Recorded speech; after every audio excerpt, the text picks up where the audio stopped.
For the avoidance of doubt, the Simple Side does not provide investment, tax, or legal advice. As with any asset, the value of any asset class can go up or down, and there can be substantial risk that you lose your money buying, selling, holding, or investing in any asset. You should carefully consider whether trading or holding assets is suitable for you in light of your financial condition. Welcome to the Simple Side. Market beating picks inside. There's no jargon and no time to waste. Join the Simple Side and end up in first place.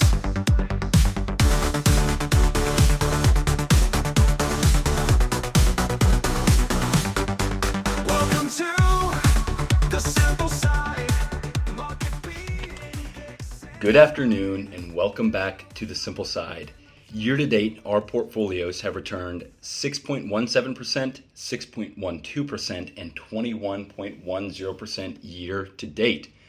If you're reading the newsletter and following along on the podcast, or if you're just following along on the podcast, I want you to know that you should go and find this newsletter, thesimpleside.substack.com, and I want you to go and fill out a survey in the newsletter for me. This is going to just let me know what you guys want to see in the podcast, what should be updated, what should be changed, what should be removed, all that good stuff. So go and fill out that survey for me.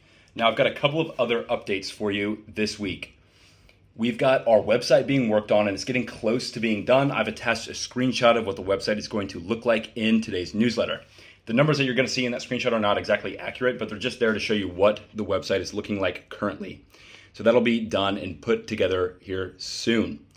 We're also in the final sprint of copy trading being released. I know I've been teasing this since I think December of 2024, but I just recently finished signing documents with one group. And so we are at the very end stretch of getting that put together. Again, this is going to allow subscribers to copy my exact portfolios. These are the same ones that have returned over 310% since 2020. As a reminder, until we get copy trading released and until the website gets put together, I have a beautiful spreadsheet that all paying subscribers can go and check out. It shows all of my funds returns. It shows basically everything that you could ever want to see. It shows our weekly buys. It shows the stocks that are in our portfolio, all of that good stuff. So go and check that out. When you request access, be sure to tell me the email address that holds your paying subscription on the newsletter so I can add you faster. I just have to go and make sure that you're actually a paying subscriber before I add you to the sheet. So go and do that. All right, let's get into the good stuff. Let's get into past performance of our weekly trades. Again, that's what this newsletter is. This newsletter is our weekly trading newsletter. It's updates for buys that we see happening on Monday and then we sell on Friday. And this is how those have performed. Over the past 28 weeks, that's how long we've sent this newsletter out for. Over 28 weeks, we've returned 23.34%. Whereas the SPY over the same period of time has only returned 9.24%. That means we have annualized returns of 43.35% here on the newsletter, while the SPY has returns of only 17.17%. So we're outperforming by nearly 30% annualized against the SPY and around 15% over the past 28 weeks. Again, if you're following along and you're reading the newsletter, you can go and see how every single week for the past 26 weeks has performed. You can see how we performed over this past week against the SPY, how we performed over 28 weeks, annualized, all of that good stuff. So this week, our portfolio was up 1.8%, whereas the SPY was only up 1.18%. So great returns against the SPY this week. Some of our top performers were MasterCard, Visa, the NANC, we'll get into that later. That's an ETF that tracks Democrat trades and a couple of other good things in there. Of course, we set stop losses on these stocks for -1%. And we have some other cool stuff that paying subscribers get access to. So if you're not paid, you need to go paid to get these crazy returns, 23.34% in just 28 weeks. That's about half the year. All right, let's talk about some reporting metrics that we send you every single weekend. This weekend, we're talking about two ETFs, NANC and KRUZ. These are Republican and Democrat tracking ETFs. Now, over the past 30 days, we've watched 11 politicians make 107 trades with a total trade volume of $2.81 million, which is relatively low. And this week, the Democrat and Republican tracking ETFs were performing well. We had Nance ending the week at 1.63% up, and we took profit earlier in the week when it was up around 2%. We also saw Nance go up 4.41% over the past month and 4.83% year to date. Now we have Cruise, which was up 0.52% this week, up 3.57% over the past month and 3.87% year to date. Now, of all the trades that politicians made this past week, there's one that I want to highlight. The trade was made by I always say her name wrong. I always want to say Majori, but it's Marjorie Taylor Greene. And she might be one of the worst politician traders in the market, to be honest. And worst might be a stretch, but she made all 5 of the most recent politician trades that I'm reporting on this week. And out of everything that she did, I only found one trade interesting, and that's her purchase of Devon Energy, ticker DVN. The stock has a complex investment profile with strong fundamentals and negative short-term momentum. And the stock's 3 to 1 month momentum is sitting at negative 15.38%. Basically, that just means that it's performing poorly over the past 3 months. Today's decline, I guess on Friday, it was down 2.71%, which is just poor performance. Although it does have a strong operating margin of 29.96% and a low price to equity ratio of 6.33%, which suggests the stock is undervalued.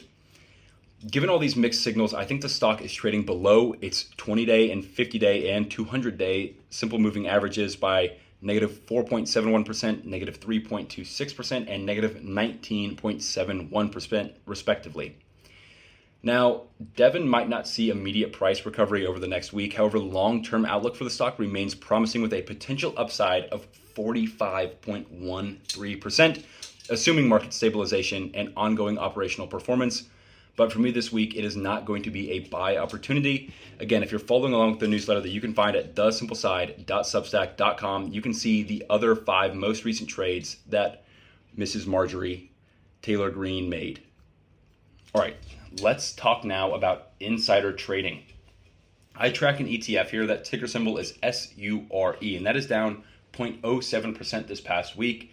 It is up 3.89% over the past month and up 3.78% year to date. Now, insider buy-sell ratios are something that I like to follow closely. It just shows how many insiders in the market are making buys, how many are making sells, what's kind of their general sentiment about current market standings. And right now the ratio is at 0.2, which is below the average of 0.4 and lower than last week's ratio of 0.29, which indicates a slight sell in the markets from insiders. But there was a stock this week that an insider bought that I find very, very interesting, and that stock is Keurig Dr. Pepper, ticker KDP. They've been on a revenue growth run since 2018, and their EBITDA hasn't been expanding as much as investors would like, but recently their margins have been growing quite well. Basically, the company is making more profit from its revenues now. The stock is exhibiting minor discrepancies in its short-term technical performance. For example, the 20-day simple moving average, it's down by 2.37% and essentially at parity with its 50-day simple moving average at negative 0.02%. Now, these metrics suggest that there is recent underperformance of the stock, which could inhibit immediate price gains, but I think there's a possibility for the stock to grow as the coffee prices continue to rise. And that is why KDP is going to be on the buy list for this week. Now, you can look at the other 4 largest insider trades from this week if you're reading the newsletter on thesimpleside.substack.com, and you can see the tickers, who bought the stocks, where the stock is at in its 52-week range, and all of that good stuff. So go and check that out. Again, if you're a paying subscriber, you can get access to all of our buys, so make sure you go paid to get access to it all. All right, now we get to talk about the fun stuff, our portfolio performance, which I said at the beginning of the newsletter, all of our portfolios are outperforming the SPY, which is only up 2.11% year to date, whereas my flagship fund is up 6.12% year to date. The contrarian trades are up 27.1% year to date, and weekly stocks, the weekly picks, like what paying subscribers get in this newsletter, are up 6.17%. Again, I feel comfortable with where all of our current holdings are sitting and where they're positioned in the market. Our flagship fund is, again, like I said, up 6.12% year to date, with top performers returning 16%, 16%, and 10%. And our worst performers are down 6.81%, negative 6.94%, and negative 2.96%. So great outperformance by our top performers relative to the worst, and overall that portfolio is performing strongly. Now, the contrarian trades portfolio has remained strong as well, and it is our portfolio leader, and it's up over 51.25%. That's the top performing stock, up 51.25% year to date. And I expect these returns to continue, but I am actively watching the stock, looking to exit with total returns sitting at over 125% from our initial buy in 2024. All right, let's talk about this weekly stock picks that we have this week. Well, that sounded a little bit interesting. The weekly stock picks portfolio, still remains a good solution for anybody looking to pay close attention to the markets daily and make these weekly trades. The market does remain volatile, which is why these picks are continually valuable. We're able to capture the premiums from stocks running high while capping individual losses at our 1% max drawdown. Now let's talk about key portfolio changes. Over the past 5 days, not over the past 5 days, but within the next 5 days, we have some key stocks in our portfolio that are going to be put into the spotlight to either be cut from the portfolio or to have additional shares purchased. There's one stock in particular that I'm paying attention to. My models have the stock undervalued by over 27%, and analysts think the stock is undervalued by 17% with upside of 17% in 2025. The stock currently makes up 4.73% of my flagship fund, and it is Market Axis Holdings, ticker MKTX. Now, some of you may remember that I've talked about MKTX before. The company in 2024 did violently well. It performed very well, and their Q4 earnings for 2024 are coming out on February 6th. And this is going to be a key moment for the stock in my portfolio. It's currently down 2.96% year to date, one of the top 3 losers in the portfolio. But I really like the company. They sell bonds to institutional investors through their online platform. And I like the stock because markets, like I said before, are getting increasingly volatile. This increasingly risky and overpriced landscape means that investors have to pay huge premiums for companies with high growth expectations. And if those expectations are missed, stocks fall drastically. And even if they're hit, the stocks don't rise very much because that's, like I said, the expectation. I think the risky landscape is going to end up forcing investors to shift into bonds as market conditions worsen. So I want to see this thesis proven in their earnings for Q4. And if they are, I will end up investing more into the company. If not, I might cut it from our flagship fund. Currently, since 2020, our flagship fund is up over 312%. Again, paying subscribers have had access to all of that and seen the crazy run up.